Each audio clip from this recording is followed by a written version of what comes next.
Good morning student. Science में हमारा chapter number 3 चल रहा है जेनेटिक्स। ठीक है, इसमें हमने Mendel's law of inheritance start किया था।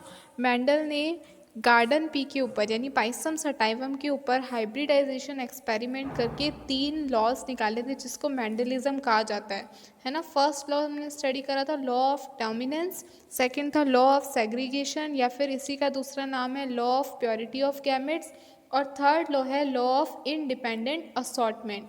अगर हमसे लॉ ऑफ डोमिनेंस लिखने को कहा जाए तो हम क्या लिखेंगे? सबसे पहला पॉइंट तो इसमें ये लिखा जाएगा कि ये जो लॉ होता है ये मोनो हाइब्रिड क्रॉस के ऊपर डिपेंडेंट होता है। इसमें एक ही करेक्टर के कॉन्ट्रास्ट करेक्टर लिए जाते हैं।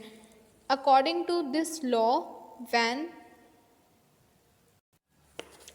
a cross take place in between homozygous contrasting plant, the character which express itself in F1 generation is called dominant। देखो फर्स्ट पॉइंट तो ये हो गया कि ये जो लॉ है ये मोनोहाइब्रिड क्रॉस पे डिपेंडेंट है।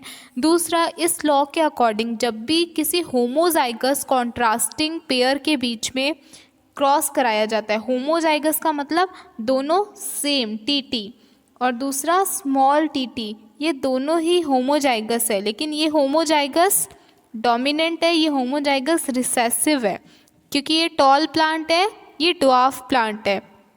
डोमिनेंट वो होते हैं जो अपने आप को F1 जनरेशन में एक्सप्रेस कर पाते हैं, और रिसेसिव वो होते हैं जो अपने आप को F1 जनरेशन के अंदर एक्सप्रेस नहीं कर पाते। जैसे हम एक एग्जांपल लें, हमने एक प्योर होमोजाइगस टॉल प्लांट लिया।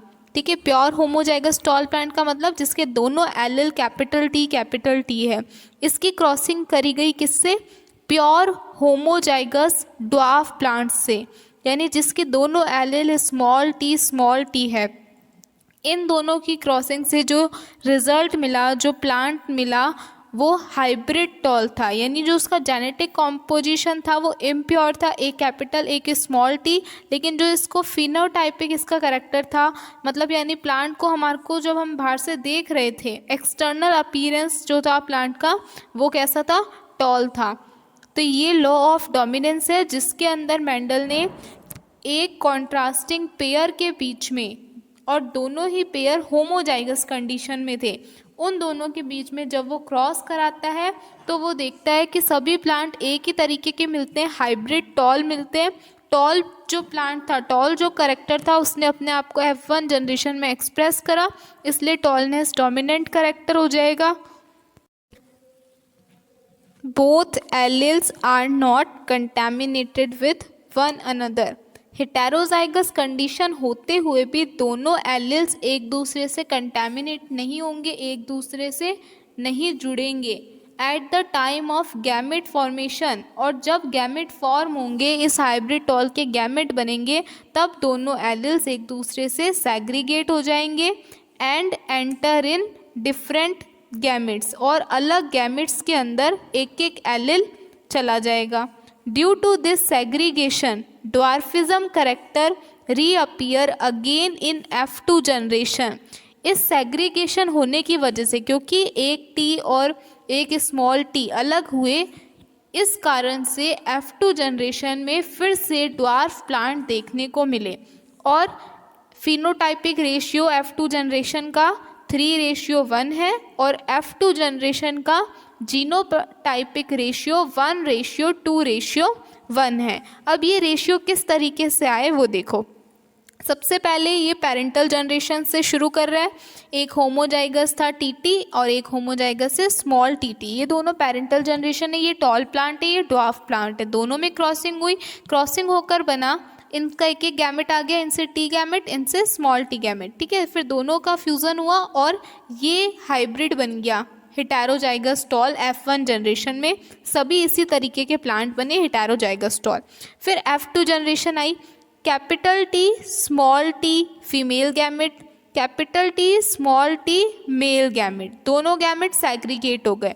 ठीक है, अब हमने मेल गैमेट को लिखा, फीमेल गैमेट को लिखा, क्रॉसिंग कराई, इन दोनों के बीच में टी, इन दोनों के बीच में एक कैपिटल एक स्मॉल, इन दोनों के बीच में एक कैपिटल एक स्मॉल, इन दोनों के बीच में स्मॉल। तो देखो, अगर एक भी कैपिटल टी होता है तो प्लांट हमारे को बाहर से देखने में टॉल दिखाई देगा, और अगर दोनों स्मॉल टी है तो प्लांट हमारे को ड्वार्फ दिखाई देगा।